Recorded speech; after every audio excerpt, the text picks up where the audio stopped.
পুরাতন NID card থেকে কিভাবে স্মার্ট এনআইডি কার্ড বের করতে হবে আজকের ভিডিওতে বিস্তারিত দেখাবো।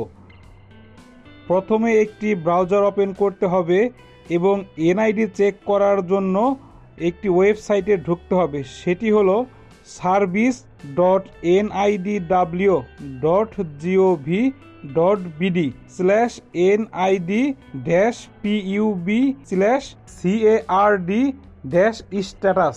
এই ওয়েবসাইটটির লিঙ্ক আমি ডেসক্রিপশনে দিয়ে দিচ্ছি।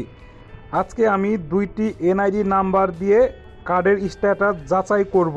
প্রথম এনআইডি কার্ড, এখানে জাতীয় পরিচয়পত্র নাম্বার দিতে হবে।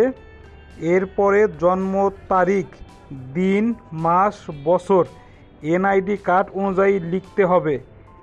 এখানে একটি ছবির মাধ্যমে কিছু সিম্বল দেওয়া আছে, এই সিম্বলগুলা নিচের ফাঁকা ঘরে লিখতে হবে। এরপর সাবমিট বাটনে ক্লিক করতে হবে। এখন স্মার্ট কার্ডের স্ট্যাটাস এখানে দেখাবে।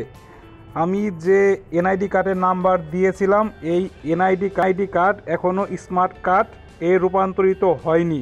চলুন এখন দ্বিতীয় এনআইডি নাম্বার দিয়ে স্ট্যাটাস চেক করব। আমি এখান থেকে ব্যাক বাটনে ক্লিক করে আগের স্থানে ফিরে আসলাম। এখন এখানে প্রথমবারের মতো জাতীয় পরিচয়পত্র নাম্বার লিখতে হবে।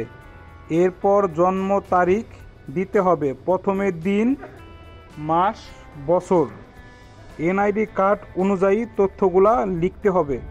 এখানে একটি ছবির মাধ্যমে কিছু কোড দেওয়া আছে, এই কোডটি নিচের ফাঁকা ঘরে লিখতে হবে এবং সাবমিট বাটনে ক্লিক করতে হবে। এখন আপনার স্মার্ট কার্ডটির স্ট্যাটাস এখানে দেখাবে। এই পুরনো কার্ড থেকে এটি স্মার্ট কার্ডে রূপান্তরিত হয়েছে। এখানে কিছু তথ্য দেখাচ্ছে, যে কন্ট্রাক্ট অ্যাড্রেসটি দেওয়া আছে সেখানে আপনার পুরাতন এনআইডি কার্ডটি নিয়ে গেলে আপনাকে নতুন স্মার্ট কার্ডটি আপনাকে দেবে। আপনারা এইভাবে অতি সহজে পুরাতন ভোটার আইডি কার্ড থেকে স্মার্ট কার্ড বের করতে পারবেন। টেকনোলজি বিষয়ক ভিডিও পেতে টাইপস টেকনোলজি চ্যানেলটি সাবস্ক্রাইব করুন।